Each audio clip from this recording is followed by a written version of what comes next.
नमस्कार दोस्तों, अब तो लास्ट वीडियो देखे ही होंगे और बहुत सारा प्यार भी मिला हमको। बट आज का वीडियो ना कुछ स्पेशल ही होने वाला है, क्योंकि आज हमारे साथ हैं देवेंद्र को आप अभी बहुत काफ़ी फेमिलियर फेस हो चुके हैं ये शार्क टैंक में एपिसोड में आने के बाद। And just to let you people know that this team is the only team from Orissa जो कि जाके शार्क टैंक में डील क्रैक करके आ चुके हैं। और ऐसे देखा जाएगा तो किसी ने उड़ीसा से आज तक शार्क टैंक में पार्टिसिपेट भी नहीं किया था। और सबसे अच्छी बात है कि जो उड़ीसा का ही लड़का है रितेश ने ही इनको एक बहुत अच्छा डील दिया है, जो कि 80 लाख में 1% इक्विटी के साथ, जिनका कि वैल्यूएशन था 80 करोड़ का वैल्यूएशन। तो कोराशिया के बारे में आप राउरकेला टिप्स में भी हम लोग ने पहले भी 1-2 बार न्यूज़ किया हुआ है, और ये काफ़ी नोन ब्रांड है राउरकेला में। NIT राउरकेला के स्टार्टअप हैं और काफ़ी नोन ब्रांड है। बट देखा जाएगा तो बहुत सारे लोग आज भी इनके बारे में जानते नहीं थे, बट शार्क टैंक में आने के बाद दे जस्ट गॉट फेमस। तो आज देवेंद्र से पूछते हैं कि देवेंद्र कहाँ से आए हैं, कैसे बैकग्राउंड है और कैसे शार्क टैंक में इन्होंने डील लेके आए हैं, कैसे हुआ है ये सब चीज़। Hello Devendra. Hello, thanks for having me on the show. तो Devendra, just tell me about your journey, कैसे चालू हुआ, क्या हुआ, जस्ट लेट मी नो। तो I belong to Bhubaneswar. I mean पूरा स्कूलिंग वगैरह सब कुछ उधर ही है। NIT राउरकेला में आई मीन JEE के बाद इधर एंटायर इंजीनियरिंग का जर्नी इधर रहा है। NIT Rourkela is I mean very nice ecosystem. जो कुछ भी सीखे हैं, जाने हैं, सब इधर ही किए हैं। सो इट हैज़ और ऐसा भी हुआ कि आफ्टर ग्रेजुएटिंग इन 2017, बेसिकली मेरा ब्रांच मैकेनिकल है एंड स्पेशलाइजेशन है मेकाट्रॉनिक्स एंड ऑटोमेशन में। तो यहाँ से पास आउट होने के बाद I had a job in Germany, that is I was an engineer in Mercedes Benz research and development, R&D में जॉब था। लेकिन हमेशा से प्लान था कि अंडर वाटर रोबोटिक्स के बारे में के ऊपर एक स्टार्टअप स्टार्ट किया जाए। मेरा और मेरे जो भी दोस्त थे, आई मीन जो भी क्लासमेट्स थे कुछ लोग, उनके साथ ये जर्नी स्टार्ट करने का ऑलरेडी हमारा इंटरेस्ट था। तो यस, जॉब में कुछ कॉर्पोरेट एक्सपीरियंस ले लिए, यहाँ पे आना था। हाँ, कोविड की वजह से 1 साल आना लेट हो गया, लेकिन nevertheless we never had any apprehensions, me or my friend Biswajit, we never had any apprehensions of coming back and starting this startup. तो 2011 में 2021 में आके यहाँ पे नवंबर में हमने ये स्टार्टअप स्टार्ट किया। और हमने मतलब कौन आपका? बिस्वजीत, मैं और हमारे और 2 दोस्त हैं, Swastik Raut and Yogesh Prajapati. So we all started this startup. उसके बाद we were joined by. I want to interrupt you यार। नहीं, बट जर्मनी से आके मर्सिडीज़ में काम करने के टाइम में आई एम श्योर कि आपका एक बहुत हाईली पेड जॉब होगा। वहाँ से छोड़ के आके यहाँ पे काम करना, फिर से एक नया स्टार्टअप करना, मतलब what came to your mind कि अचानक से आप छोड़ के आए? डेफिनेटली एक 7 डिजिट पैकेज को ड्रॉप करके आना, it takes a lot of guts, it take a lot of courage. उतना पागलपन भी होना चाहिए। अगर तो बोलूँगा कि मेरे लिए I was in Germany, Biswajit was working in south Africa, he was in a very good position. तो छोड़ के आना हमारे लिए उतना डिफ़िकल्ट था नहीं, क्योंकि हमेशा प्लान में था कि एक दिन आना ही है। तो it was not very difficult for us. Devendra, क्या होता है ना, यूजुअली आप देखेंगे शार्क टैंक में बहुत सारे स्टेट्स के आए हुए हैं, बट उड़ीसा के कोई गया नहीं है। तो उड़ीसा में शार्क टैंक से जो आपको किस तरह से अप्रोच हुआ या आपने अप्रोच किया, वो जर्नी जो है ना, वो किसी को नहीं पता है। क्योंकि शार्क टैंक में सब कोई देख लिए, बट किसी को पता नहीं है कि वो जर्नी कैसा था। तो I just everyone want to know about the journey from here, from NIT Rourkela to Shark Tank India. Okay, तो जब ये स्टार्टअप स्टार्ट हुआ, हमारे लिए बस एक ही काम था कि अपना कर्म करते जाओ। तो हमने अपना वी गेव आवर बेस्ट, हमने अपना काम जितना सही तरीके से हो सकता है, जितना भी एफर्ट लगे हम करके, we just try to do a good job. Now जब हम ऐसे ही एक प्रोजेक्ट में थे जो कि ऋषिकुल्या, गंजाम में ऋषिकुल्या का एक रेलवे ब्रिज है, उसका इंस्पेक्शन चल रहा था। हमारे रोबोट को लेके हम इंस्पेक्शन एक प्रोजेक्ट कर रहे थे। उसी टाइम में पहला ईमेल आया था। तो उस टाइम में जब मैं जाके उस ईमेल को मेरे नज़र में आया, तब मैंने देखा कि वो हमारा पहला ईमेल नहीं था, उससे भी एक बार पहले ईमेल आ चुका था, जो कि किसी वजह से हमने स्किप कर चुके थे उसको। तो जब दूसरा ईमेल आया, तब काफ़ी खुशी हुआ कि at least I mean shark tank के लोग हैं, it is such a famous show. So वहाँ से लोग भी हमको जान के they are trying to get in touch with us. तो उसके बाद हमने सोचा कि करेंगे, लेकिन प्रोजेक्ट में थे तो काफ़ी लेट हो गया। तो एक 3rd ईमेल भी आया था, तो तब हमने अप्लाई किया। तो अप्लाई करने के बाद हमको ऑडिशन के लिए बुलावा आ गया। तो अक्टूबर अराउंड मिड अक्टूबर 17 तारीख आसपास हम ऑडिशंस के लिए गए बॉम्बे फिल्म सिटी में ऑडिशंस के लिए। एंड फिर less than a month November 2 तारीख को हमको फिर से बुलावा आया to go for the final shoot.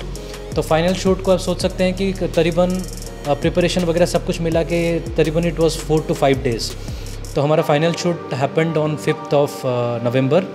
उतना भी डिफ़िकल्ट नहीं था, जो कर रहे थे वही करते गए, जो होता गया वही होता गया। बट यूजुअली ना जो हम लोग जानते हैं कि देखे हैं जो क्या होता है यूजुअली कि बाकी जो शार्क टैंक में बहुत बार मैंने स्टोरीज़ भी पढ़ा है जो कि इजी नहीं होता है उनके लिए। एक बार ऐसे भी होता है कि ऑडिशन इस साल हो रहा है और नेक्स्ट टाइम में उनका टेलीकास्ट होता है। तो मतलब what they saw in you कि उनको इतना जल्दी, जबकि आप बोल रहे हैं कि ऑडिशन आपका अक्टूबर में हुआ था और नवंबर में ही आपको बुला दिया गया था, तो 15 डेज़ के गैप में ही आपका शूट हो गया था। तो जी हमको भी मतलब जब हम वहाँ पे गए तो वहाँ के जो स्टाफ हैं, जो वर्किंग स्टाफ है, वो भी हमको कंग्रेचुलेट किए कि यू आर मतलब वो बोले कि काफ़ी कम स्टार्टअप्स है, कंपनीज़ हैं जिनको ऑडिशंस के काफ़ी बहुत तुरंत बाद उनको बुलावा आ जाता है, and you are one of them.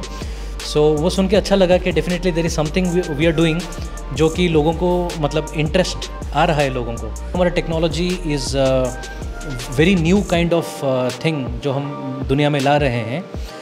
Technology के बारे में तो और हम बात करेंगे, बट शार्क टैंक के पीछे में क्या होता है? What is the behind scene, वो जानना ज़रूरी है। शार्क टैंक के पीछे में काफ़ी प्रिपरेशंस रहता है, उनके काफ़ी टीम्स रहते हैं। आपके कॉस्ट्यूम के पीछे आप क्या बोलने वाले हैं उसको वो जो लैंग्वेज जो आप जो बोलना चाहते हैं, कंटेंट वगैरह सब अपना ही रहेगा, लेकिन उसको थोड़ा रिफ़ाइन करने के लिए ताकि आपका प्रेजेंटेशन काफ़ी अच्छा रहे, जैसे देश की जनता, जैसे नेशनल ऑडियंस के लिए बना रहता है चैनल्स और शोज़, जैसे वो जनता आपको समझ पाए, तो उस हिसाब से आपको थोड़ा रिफ़ाइन करते हैं वो लोग। लेकिन कंटेंट वगैरह वो सब हमारा ही है। और जब हम टैंक के अंदर, जो स्टेज के अंदर एंट्री करते हैं, तब तक जजेस के लिए हम वी आर अ सरप्राइज़, और हमारे लिए भी वहाँ पे क्या होने वाला है दैट इज़ ऑल्सो सरप्राइज। जब देवेंद्र क्या होता है ना, बहुत सारा शोज जो रहता है स्क्रिप्टेड था, यहाँ पे स्क्रिप्ट कुछ रहता है क्या? Definitely not. यहाँ पे जो भी शो देखता है वो भी देखे होंगे कि काफ़ी डील्स वहाँ पे आर्ग्यूमेंट भी हो जाता है, काफ़ी डील्स वहाँ पे बनते नहीं हैं, काफ़ी बार्गेनिंग भी फेस करना पड़ता है। No doubt we are lucky कि हमने जो हमारा जो आस्क था वो मिल गया, हमने जो मांगा लकीली हमको वो मिल गया। बट यूजुअली क्या होता है कि आप देखेंगे जब शोज़ आता है तो शोज़ 15 मिनट 20 मिनट का होता है, जी। जो हम टाइम गैप जो देखते हैं, टाइम पीरियड जो देखते हैं, बट यहाँ पे कितना टाइम का शूट कितना टाइम का होता है? जनरली देखा जाए तो शूट के पीछे प्रिपरेशन जो रहता है टोटल 4-5 दिन का रहता है। एक दिन आपका जो शूट है उसके पीछे भी आपका जो रेडी वगैरह होना, हमारे लोगों के प्रोडक्ट्स आते हैं, प्रोडक्ट्स वहाँ पे डिस्प्ले होता है, उसके पीछे भी थोड़ा वर्कआउट रहता है, कैसे दिखाया जाएगा, आप कहाँ पे खड़े होंगे etcetera. Shooting point of view में कैमराज रहते हैं, बाकी लोग रहते हैं, वो सब प्रिपरेशन पूरा दिन का प्रिपरेशन रहता है। लेकिन वहाँ पे जो एक्चुअली जो टेलीकास्ट होता है, आप जो बोलते हैं, जो इंटरेक्शन रहता है, वो करीबन आप सोच सकते हैं अराउंड 1 आवर का चीज़ रहता है, 1 आवर का शूट रहता है। वहाँ पे सपोज़ गैप्स रहता है, जजेस उठ के आके देखते हैं, तो ये सब होके फिल्टर आउट होके चीज़ें 15 मिनट का दिखाया जाता है। जो शार्क्स रहते हैं उनको तो यंगस्टर्स में अगर देखा जाएगा तो यंगस्टर्स के वो लोग फेवरेट हैं। अमन है, जैसे कि हम लोग देखे कि अमन थे वहाँ पे विनीता थी वहाँ पे, बाकी सारे पीयूष थे वहाँ पे। तो हाउ वाज द एक्सपीरियंस, मतलब उनके साथ बात करके आपको कैसा लगा? क्योंकि आप भी तो सालों से देख रहे होंगे, तो how was the experience? Are you nervous that time? कैसा था वो एक्सपीरियंस, कैसा था? जनरली हमारे लिए it did not feel like a stage, क्योंकि जैसे एक रूम में हम इन्वेस्टर के साथ कहीं पे प्रेजेंटेशन दे रहे हैं, वैसे काफ़ी एक्सपीरियंस है, हम कहीं भी जाते हैं in a startup world presentation is a common thing. तो जैसे प्रेजेंटेशन देते हैं नॉर्मली वैसा ही लगा, बिकॉज जो भी कैमरास थे वो हमारे सामने, जजेस और हमारे सामने तो ब्लॉक नहीं कर रहे थे, ना ही हमको कहीं दिख रहे थे, जो भी थे वो स्टेज में कहीं हिडन थे कैमरास। तो डेफिनेटली हमको लगा कि नॉर्मल इंटरेक्शन ही है, जजेस के साथ नॉर्मली बात कर रहे हैं, they are trying to get our product, they are trying to learn about our business, बस हम उनको वही समझाना है प्लेन भाषा में, सिंपल भाषा में। तो हमको तो वैसा ही लगा। मेरा ऑडियंस को बता देना चाहता हूँ कि क्या होता है यूजुअली कि ये नवंबर से शूट हो चुका है और नवंबर के बाद में अभी करीबन 3 महीना 4 महीने के बाद ये टेलीकास्ट होता है। तो इस बीच में जब शार्क टैंक को तो देख लेते हैं, तो बस शार्क टैंक देखने के बाद क्या होता है, पोस्ट शार्क टैंक क्या होता है, वो एक एक्सपीरियंस बताइए। कि जैसे कि रितेश ने आपसे डील ले लिया, रितेश का फिर टीम आपसे कॉन्टैक्ट करता है या रितेश से आपने बात किया है या शार्क टैंक का जो टीम रहता है वो आपके साथ कॉन्टैक्ट करता है। How was that journey? तो once the deal is done, tank में एक बार डील बन जाता है, फिर हम लौट आते हैं। उनका टीम, उनका डेफिनेटली उनके पीछे काफ़ी वेंचर्स फंड्स, इन्वेस्टमेंट टीम, बाकी बहुत सारे उनके बड़े बड़े टीम्स रहते हैं। Those team gets in touch with us, तो हमारे साथ भी अभी भी कांटेक्ट में हैं। और एक चीज़ क्या है कि जैसे कि मैं बता देना चाहता हूँ कि मैं भी ओडिया हूँ, भी ओडिया, देवेंद्र भी ओडिया, आउ इवन जी डील देला रितेश भी, he is also from Odisha. हाँ, तो आम ये करूँ जेहेतु गोटे आमर ऑडियंस बेसटा बेसी मैक्सिमम पाक आम रिच पहुँची पारू। रितेश संगे जो कथा होते से ओडिया किसी कहले आपको से टाइम? हाँ, जिते से आम प्रोडक्ट देखिले स्टेज ऊपर आम पाखक आसिले, जस्ट वाइल डिपार्टिंग से कहले कि देखा है कि बहुत भल लगिला, जाको आम रिप्लाई दिलु कि यस आमको भी। तो आप देखे होंगे, अगर आप रितेश को भी देखे होंगे, जब कमलाकांत का बात आया था इससे पहले एक टेलीकास्ट हो चुका है, तो उस टाइम में भी he was excited and he just give away पे जो इंटरेस्ट रेट को उन्होंने बोला था कि नहीं एक साल का इंटरेस्ट मैं नहीं दूंगा अगर रायगढ़ में आप चालू करेंगे। तो आपको लगा कि थोड़ा सा सॉफ्ट कॉर्नर है उनको उड़ीसा के लोगों के लिए? डेफिनेटली, आई मीन जहाँ से हम पले बड़े हैं, जहाँ से ये है, सॉफ्ट कॉर्नर तो हमेशा रहता है। जैसे बाहर चले जाते हैं, जैसे मैं जर्मनी में था, वहाँ पे कोई इंडियन दिख जाए तो लगता था कि भाई अपना ही दोस्त है, चाहे हम उसको जानते भी नहीं है। इसके बियॉन्ड रितेश ने वहीं पे स्टेज, जैसे आपने देखा है कि उन्होंने बोला भी है कि उड़ीसा का जो इंफ्रास्ट्रक्चर है वो ये जो आई मीन ये कंपनी हमारे प्रोडक्ट के को एग्जीक्यूट करने के लिए उड़ीसा का इंफ्रास्ट्रक्चर बहुत बड़ा है। जैसे हीराकुद डैम, ये इंडिया नहीं बल्कि वर्ल्ड का सबसे लॉन्गेस्ट डैम है। तो वैसे इंफ्रास्ट्रक्चर्स उड़ीसा में काफ़ी कुछ है। तो पूरे इंडिया का तो छोड़ दीजिए, हम तो डिफेंस के साथ भी काम कर रहे हैं, तो उसको छोड़ दीजिए, बस उड़ीसा का ही infrastructure is vast huge too if this technology is implemented. But Devendra, जाने के बाद, ये ख़त्म होने के बाद, शार्क टैंक जब खत्म हुआ, शार्क टैंक खत्म होने के बाद और क्या क्या प्रोजेक्ट में आप ऑलरेडी अभी कर रहे हैं जो बता पाएंगे? क्योंकि आप जैसे बोले कि आप ऑलरेडी डिफेंस के लिए काम कर रहे हैं, तो I don't want to go into deep, but कौन सा आप अगर बता पाएंगे, किसके साथ आप ऑलरेडी अभी काम कर रहे हैं या कर चुके हैं? हम अभी तक इंडियन रेलवेज़ के साथ, then Steel Authority of India, RSP Rourkela सोचिए, बोकारो स्टील प्लांट सोचिए, फिर टाटा स्टील, फिर नीलांचल NINL जो जाजपुर में है, नीलांचल इस्पात निगम लिमिटेड, उसके साथ इंडियन नेवी के साथ, हिंडाल्को के साथ, इन सब के साथ काम चल रहा है। कुछ प्रोजेक्ट्स कंप्लीट हो गए हैं, आगे कुछ और प्रोजेक्ट्स हैं ऑन द पाइपलाइन, तो things are going good, let's see. जो यहाँ के उड़ीसा के जो स्टार्टअप, बहुत सारे स्टार्टअप उड़ीसा में भी चालू हो रहे हैं, but they don't know the path कि कैसे आगे बढ़ना है, कैसे Shark Tank is a big thing, like it's a platform, like so many people are able to watch you and all. तो वहाँ पे पहुँचने के लिए आपका कुछ मैसेज अगर देना चाहेंगे उड़ीसा के यूथ्स को कि कैसे वहाँ पे पहुँच पाएंगे, not only shark tank but एक प्लेटफॉर्म पाने के लिए क्या क्या करना पड़ता है, एक छोटा सा अगर बता पाएंगे उसके? डेफिनेटली शार्क टैंक इज़ कोई भी बिजनेस होता है, कोई भी स्टार्टअप होता है, फंडिंग के लिए, पब्लिसिटी के लिए, किसी को अगर कहीं जाना पड़ता है, देन डेफिनेटली आप लोग हमेशा ढूंढेंगे आप कितना नए हो, आप क्या अलग ला रहे हो, आप किस वे में बेटर हो।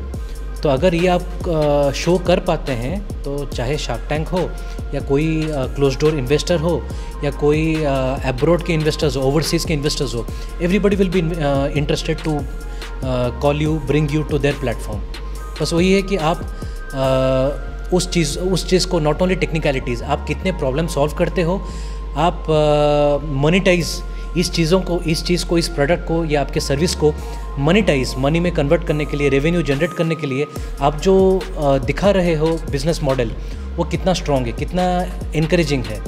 And at the last not the least, लोग इन्वेस्टर, कोई भी इन्वेस्टर हो, लोग बोलते भी हैं कि people look at the innovators, जो स्टार्टअप के फाउंडर्स हैं, उनके बैकग्राउंड, उन पे इन्वेस्ट कर जाते हैं। एवरीथिंग, बट प्लेटफॉर्म्स पाना जो स्टार्टअप्स रहता है, एक एक प्लेटफॉर्म बना, जैसे कि आप भी एक एक प्लेटफॉर्म पे गए, इवन आप इंडियन नेवी के साथ काम किए हैं, हम मतलब जैसे कि बहुत सारे न्यूज़ आर्टिकल्स में आए हैं, तो हाउ इट इज़ पॉसिबल, आप कैसे ढूंढते हैं वो प्लेटफॉर्म्स को, how do you find it? जैसे फॉर एग्ज़ाम्पल कुछ चीज़ों को हमको करके अप्रोच करना पड़ता है, जैसे फंडिंग वगैरह हो जाए, कुछ चीज़ें लोगों के पास पहुंचते हैं कि सर हमारा प्रोडक्ट ऐसा बना है, ये ऐसा कुछ कर सकता है, तब मालूम पड़ता है कि उनका ऐसा रिक्वायरमेंट रहता है जो अभी तक सॉल्व हो नहीं पाया है, क्योंकि ऐसा टेक्नोलॉजी मतलब अभी तक उनको मिला नहीं है। हम जाके उनके लिए कुछ अच्छा काम कर लेते हैं, तो वहीं से द वर्ड ऑफ माउथ जो है वो काफ़ी दूर तक चलता है। हम अभी नेवी के लिए काम कर रहे हैं, अगर इंडियन नेवी का बात चले तो ऐसा है कि ये प्रोजेक्ट शुरू होने से काफ़ी पहले अराउंड 2022 में हमको एक कॉल आता है इंडियन नेवी की तरफ से, एनोनिमस कॉल आता है। वो बोलते हैं कि प्राइम मिनिस्टर के ऑफिस से हमको एक लेटर आया है आपके कंपनी के बारे में कि आप लोग काफ़ी अच्छा काम कर रहे हो और काफ़ी जल्दी आपने काफ़ी कुछ कर दिया है, तो आप अपना प्रोडक्ट के बारे में हमको बताइए। तो जब मैं सुनता हूँ कि नेवी मेरे को कॉल किया है और प्राइम मिनिस्टर के ऑफिस पीएमओ से उनको एक लेटर गया है, तो दैट वाज वेरी इनकरेजिंग इसलिए कि सरकार हमारे बारे में इंडिविजुअल एक छोटा सा कंपनी जो अभी शुरू भी नहीं हुआ है उसके बारे में इतना सोच भी रहा है। तो the central government is actually looking, तो दैट वाज वेरी इनकरेजिंग। तो आप ये बोलना चाहते हैं कि अगर जो प्रॉब्लम है, प्रॉब्लम को सॉल्व करने के लिए अलग अलग कुछ भी अगर किया जाता है तो कहीं ना कहीं से आपको प्लेटफॉर्म्स मिल जाएगा, प्लेटफॉर्म्स मिलते हैं। देखिए अभी शार्क टैंक में तो ऑब्वियसली आपने सारा चीज़ बता चुका है, बट हाँ मैं एक्सपेक्ट करूँगा आपसे कि अगर उड़ीसा के कुछ लोग आपसे मिलना चाहते हैं या उससे कुछ आपसे कुछ टिप्स लेना चाहते हैं तो वो आपके पास जाके मिल पाएँ, आप उनको definitely will be happy to connect. और अभी हम लोग थे जैसे कि देवेंद्र से बात कर रहे थे, और आप देखे होंगे कि राउरकेला टिप्स हमेशा से बहुत सारे स्टार्टअप्स को प्रमोट किया है। इवन देवेंद्र को भी हम जब राजनाथ सिंह से जो मिले थे तब भी उनको हम लोग ने प्रमोट किया था। तब ऑनेस्टली बोला जाए तो मैं देवेंद्र से आज पहली बार ही पर्सनल बातें कर रहे हैं, हम लोग पहले फ़ोन में बात किए थे। तो Devendra, if you want to say something about us as well. Definitely I mean Rourkela tips एक ऐसा प्लेटफॉर्म है जिसको हम क्या पूरे एनआईटी में काफ़ी लोग फॉलो करते हैं। जैसे आपने देखा कि हमारा जर्नी कितना आसान तरीके से, कितना बढ़िया से आप लोगों को दिखा दिए।